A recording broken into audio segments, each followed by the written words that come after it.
Hello and welcome to the 8th Exo Colony Devlog. My name is Pascal and today I'm going to show you how I added fishing to my game. Besides that, I also implemented another smaller feature which my Discord server has voted for. If you are new here, Exo Colony is a space exploration farming game on which I'm working in my free time. If you enjoy this kind of devlogs, please subscribe to the channel, hit the like button and let me know how you like this video down in the comments. Before I could start adding the fishing feature to my game, I had to change something else that was bothering me for quite some time. Until now, the player interacted with the environment just by standing in front of a stone, for example, and then pressing a button to start mining the resource. Now, this works totally fine, and games like Littlewood demonstrate how this kind of interaction can be more than enough for a really cool game. Nevertheless, I now decided that I want the player to have different tools that have to be used for specific tasks like chopping wood, destroying stones, or fishing. Like in Stardew Valley, the player then has to select the correct tool and also has the possibility later on to upgrade each tool separately. The biggest benefit of this approach is that the player now could interact in several ways with any kind of environment. For example, I could now make it so that the player can chop a tree, but also water it. So, I started working, and as always I started in the art department. I went into Asebrite and made the power drill the player currently uses to destroy everything into an actual item. The next task was to refactor the current implementation so that the game now checks what item in the inventory is selected and then checks if this is a usable tool certified to interact with the piece of environment in front of the player. Took me a bit of time to get everything right, but without too much problems I was able to make it work. Now the player has to pick up the drill and then use it on a stone to destroy it for the resource. Excellent! After that was done, I went straight back to Asebrite working on an axe animation for the astronaut, so that I could add the axe as a second tool to the game. The animation was a bit fast at the beginning, but worked like a charm in the end. Now that I had the tools implemented, I was able to start with the fishing feature. Like I did it with the axe before, I started with a fishing animation. Just the astronaut holding a fishing rod in the water and then a 2-frame idle animation. Nothing special.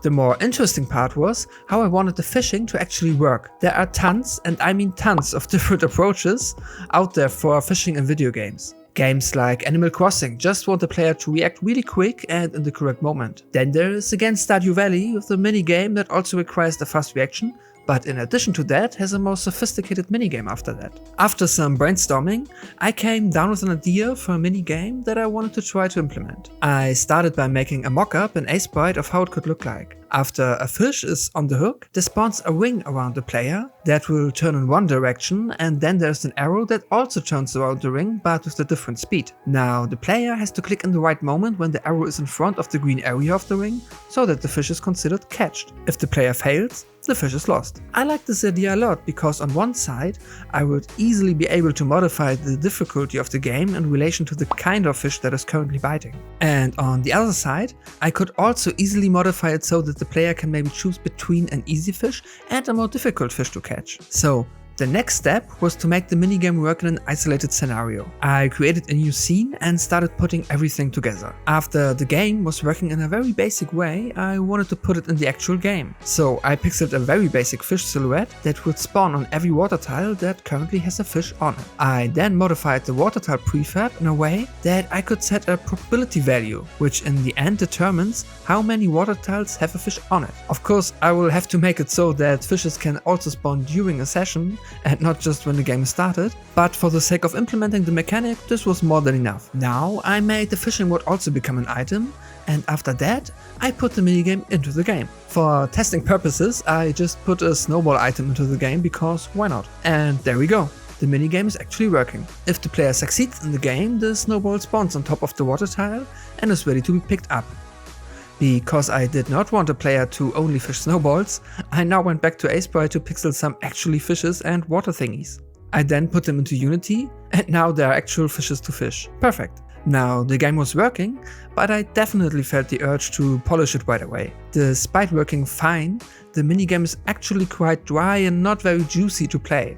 So let's fix that. The first polish step was to make the camera zoom in as soon as the game starts. As always, the first implementation did not work as expected, but I was able to fix that really quick, and now we have a nicely tuned zoom to the action. I then added a text for success and failure. so that there is more feedback for the player after the game is finished. The next step was to work on a particle effect, because particles make everything better, and then I also needed sounds. So again, I went to opensounds.org to search for all kinds of fishing related sounds with the Creative Commons 0 license. After that was done, I once again jumped into Sprite because I also decided to make the minigame's UI a bit more colorful. And now, let's compare our initial iteration of the fishing minigame with the polished version. So here we go. Everything is working okay, but it doesn't feel really great or even entertaining. But here's the polished version. Sweet! In my opinion, it was worth putting in the extra time. It is far from perfect, but far better than at the beginning. And a special thanks to Lucas, who was so kind to support me with the particle effects. Now, there's still something missing, of course. As always, my community over on Discord voted for a smaller feature that I have to add to the game for this devlog: Windmills. I added solar panels as part of the power systems of the game in devlog number 5.